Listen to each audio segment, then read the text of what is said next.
Is what I call net versus gross interest. I get asked a lot of times how it is possible to show intent in your interactions without being needy and creepy. Also, a lot of times how you can give compliments without giving your power away. And the funny thing is, it's not about one specific action within a social interaction. It's about the entire vibe that you're giving.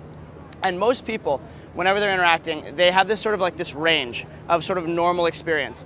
And whenever someone's experiencing something normal, it doesn't really occur to them as an experience, right? Say, for example, you drive to work and you've driven to work, 100 times. Your drive to work, you probably forget it even happened because it's within your range of normal experience. But if someone cuts you off in traffic and raises an extreme emotion in you, that stands out because that's an unusual event. Okay, so most people's interactions stay within this realm of this is their positive and this is their negative and it's all kind of normal. It doesn't really make an impression.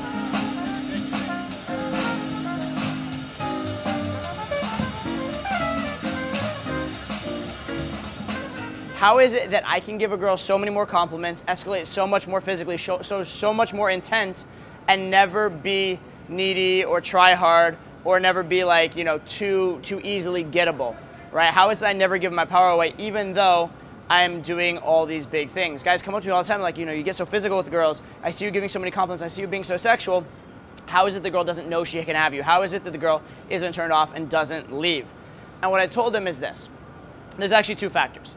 Number one, it matters how you're showing your intent, how you're giving your compliments. But secondly, it's not about never giving away your power. It's not about never giving a compliment. It's not about never being nice, maintaining this steely, icy, hard frame. What it's really about is the ratio of what you do. Do you give some positive emotional spikes, but also mix them in with some negative emotional spikes so that the net, right? Gross means the total, net means the if you do the positives minus the negatives, right? So the gross can be very high, but the net ends up coming back to a fairly neutral level so the girl doesn't know that she can have you. You guys look so adorably tourist. I love it. It's such a good thing. It's the way New York's supposed to be. It's Sunday and then Sunday morning. What the hell? Hi, Todd. Nice to meet you, by the way. What's your name? Sarah. Sarah? And sorry, I'll shake your camera. Hi, nice to meet you. Hello, sir. You're being judged on the actions that qualify as an event. Now, what do I mean by qualify as an event? What I mean by qualify as an event is that they are outside of the normal range of someone's experience. For example, think about yesterday. Do you remember your drive to work? Do you remember walking down the stairs of your apartment? Do you remember eating breakfast? You probably don't unless something odd or unusual happened during those events because these are things that happen to you every day. In fact, if you think back on your whole yesterday, and we're going to try and describe yesterday, you as someone who experienced it and experienced it every day would probably give a very skewed version of it because you would talk about all the extraordinary things that happen instead of the ordinary things. So if you told that story, the person listening to your story probably would actually have very little idea of your actual yesterday. All right? Most guys in set are basically doing that. They're having a yesterday. They're having a very routine day. They're having a very routine conversation, right? Think of this as the range of emotions in a set. This is the height of the positive, the height of the negative. Anything within this normal range does not qualify as an event for a girl. She's had it before, she's been there. If you have an entire set that's like this, you don't qualify as an event either. She may even think you're pleasant, she may think you're nice, she may even give you her phone number, but end of the day, there's no emotional connection, there's no tie there, she's going to forget. It's not an event. It's when you go outside of that range of normal expression that you're memorable. Now, if you go outside on the positive, now you're that nice, sweet guy. If you go outside on the negative, now you're that asshole. But if you have a range of expressions, a lot of positives, a lot of negatives, now it's hard to define exactly who you are, and it's hard for any one action to make that big of a difference. If instead you have that boring interaction where you're always in this range and then you make that one nice gesture, now you're oh, that sweet guy who I have in the palm of my hand. You're very predictable, you're very easy, it doesn't really work, and you're very pigeonholed, okay? So you need to have that range of expression, both the positive and the negative. Two sort of concepts along these lines. First is the idea of training an animal or gambling addiction. And what do I mean by this? So what does this have to do with what I'm talking about? Well, if you want to train an animal, say to come when you call it. You call it, it comes over, you give it food. Great, it starts to learn. You call it, it comes over, you give it food again. It starts to learn to associate coming when it's called to having food. If every single time it comes, you give it food, it's going to learn. But as soon as you stop giving it food, it will unlearn very quickly. It will learn that the pattern has been broken and it will stop coming. However, if you give it food half the time when it comes, or a third of the time, or some weird ratio, and gradually decrease it, it gets used to not being rewarded every time, And that way it actually won't unlearn because it'll think, oh, you know, it's just another one of those times when I didn't get fed, but I'll keep learning it, all right? Now, what does this mean? It means you want to be unpredictable in set. If you're predictable in set, the girl will not really engage with you. She'll be bored. She will not get addicted to you, right? Why do people get addicted to gambling?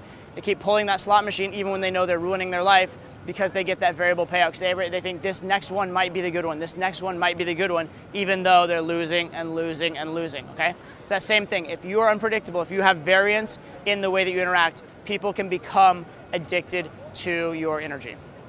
The other concept I want to give you is the concept that it's not school, all right? Life is not school. A lot of people, you know, we grow up, we have these tests in school where we're being tested on an exact body of knowledge that we're supposed to learn, and we can't really go outside of it. So the maximum score is 100, everything you do wrong detracts from that 100, no matter how well you do everything else. It's not like that in life. In life, there is no maximum score.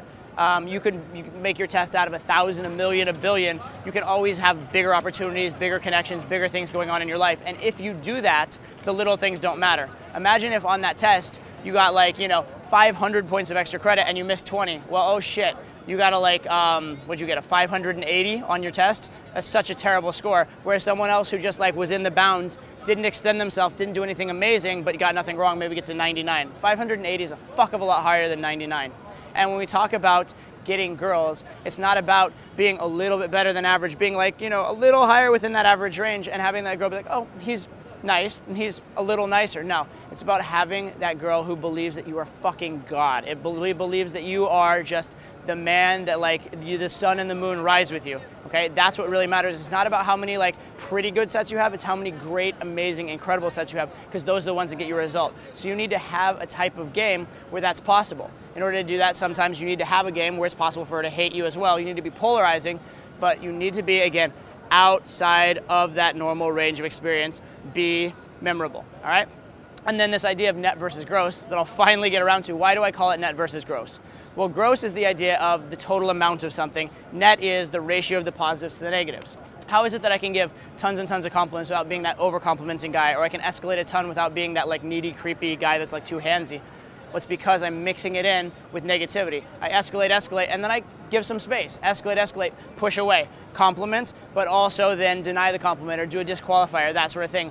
And all those sorts of things make it so the ratio is something like even as there's tons and tons of intent being shown, tons of escalation. So the escalation and the intent are stimulating, but the ratio is somewhat neutral, so I maintain my value. That's very, very key. Will you guys be joining us for a drink then? Well, I will be in charge of making sure that we go somewhere more fun. Let's go. Vamos. Is this going to be dangerous hanging out with the two of you?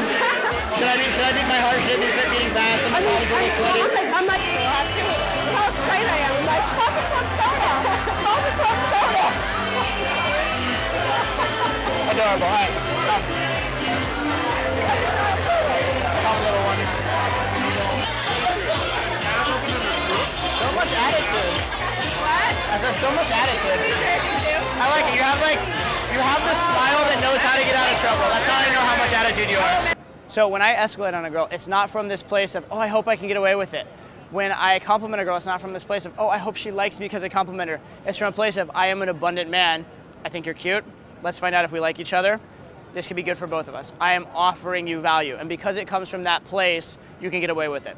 If you get all your ratios right, but your compliments are needy and your escalation is like try hard and looking for approval, that won't work either. The baseline is, it has to be coming from a good place.